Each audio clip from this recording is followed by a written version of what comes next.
Tony D and Little Joan with a screenwriter's rant by request.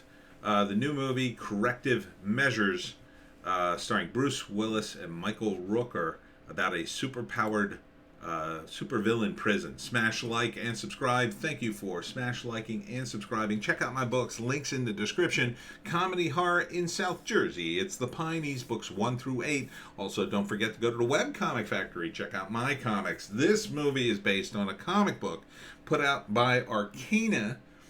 And I used to... what the hell did we do? I did something through guys I worked with for Arcana. I forget what the hell it was, but we knew those guys.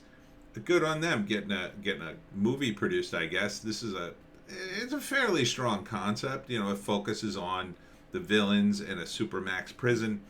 I had to watch the trailer. Here is only a teaser, and it's not.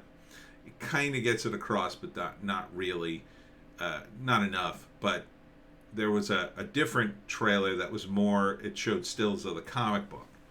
And it really got into the plot. So the plot is Bruce Willis is a Lex Luthor type villain. He's like a super brain. Michael Rooker is the corrupt warden. And he's trying to get Bruce Willis's money.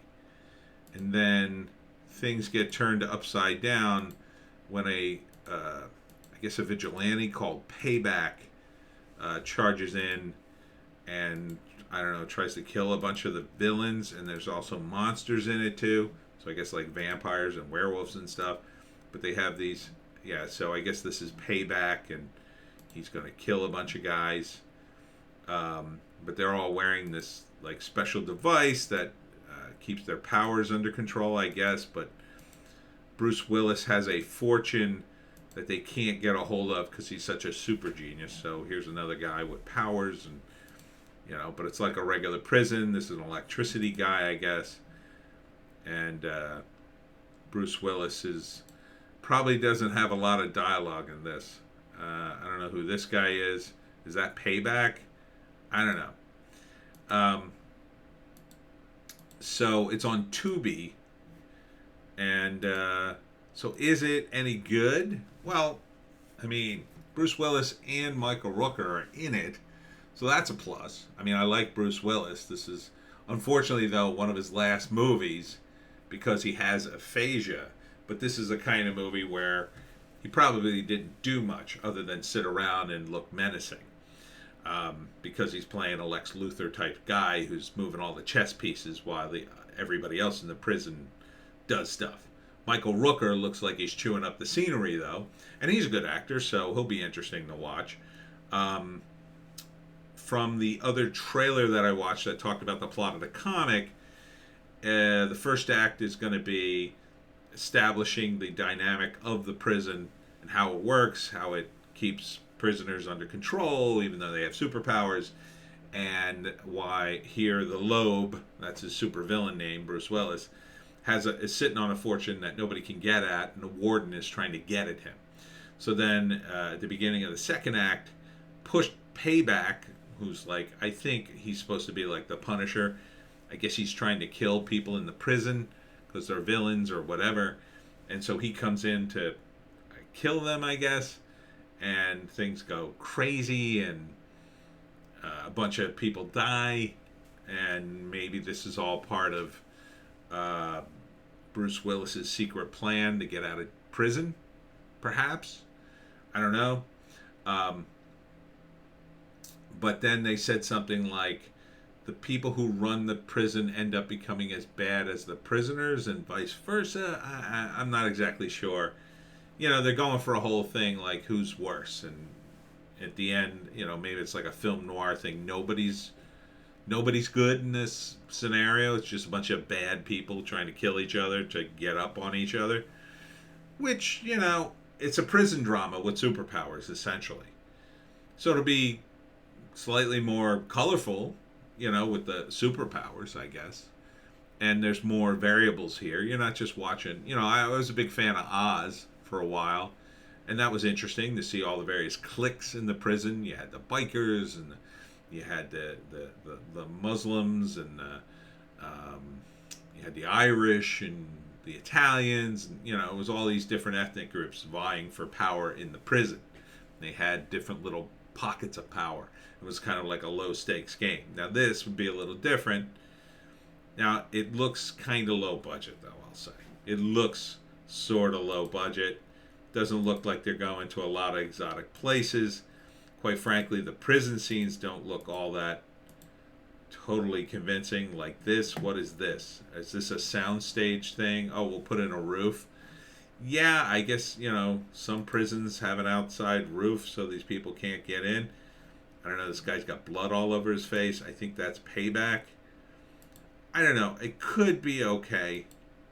I mean, it looks more like a TV show than it does a movie. If it was a TV show, I'd be like, this looks all right. For a movie, it needed to probably step up a little bit in terms of its look, because it doesn't look very movie. It doesn't look like a high-end movie. Looks like The Walking Dead in terms of its look. It's not the worst thing in the world, but it's not the greatest.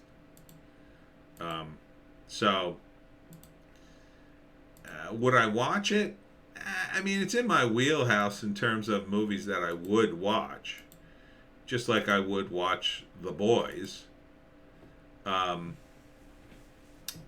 I'm so burned out on superheroes. Part of the fun of watching superheroes in a movie like this would be if Marvel or DC did this with their long-running villain characters.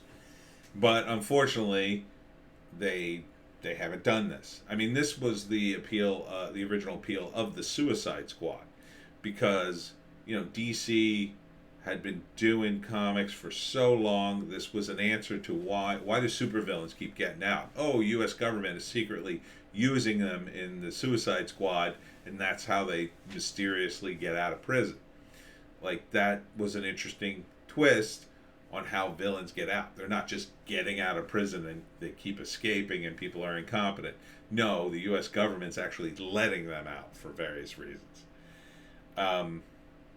So this could be that kind of movie, but because they're not using the characters we all know and love, you got to get spun up on these new characters who are really just parodies of other characters or they're new characters, and so it's not, it's harder to get into them because there's going to be like a million of them, and they're going to have crazy powers and whatnot, and Bruce Willis as the smart guy, I mean, that's a good move. He's already bald. He already looks like Lex Luthor. It's not really a role I would see him in, though, because he's not the diabolical genius type. He's more of the everyman. That's what he played throughout most of his career. So this is a bit of a departure for him. On top of the fact, he was probably suffering from aphasia. So it's like, is this the right role for Bruce Willis at this time? I kind of doubt it. Michael Rooker, on the other hand, he is more on the up and coming, not as famous as Bruce Willis, but certainly fairly famous. And he's playing like a different character. He's playing a corrupt guy, kind of like he always does, but a different kind of corrupt guy than Daryl Dixon's racist brother, right? He's playing a smarter professional guy. So it's a little bit of a departure for him, but one that's sort of in his wheelhouse. So overall, I said this will probably be a watchable B movie if you like superheroes. Would I watch it? I'm not going to get Tubi just to watch this.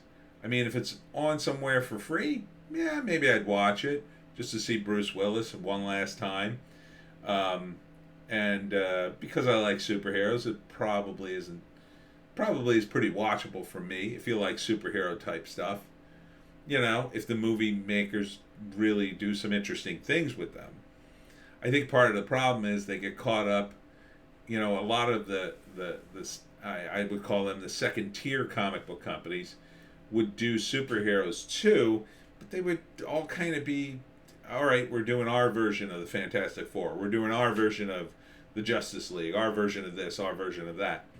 And they were just like the same damn thing with slightly different personalities and races and whatnot. So, so I can only give this a lukewarm, yeah, maybe I'd watch it.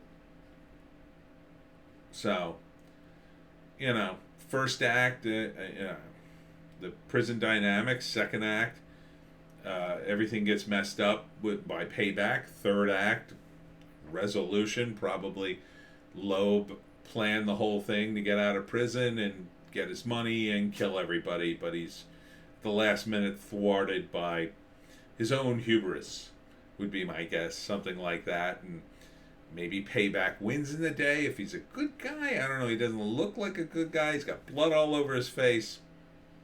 Maybe. I mean, maybe it'll be an okay movie.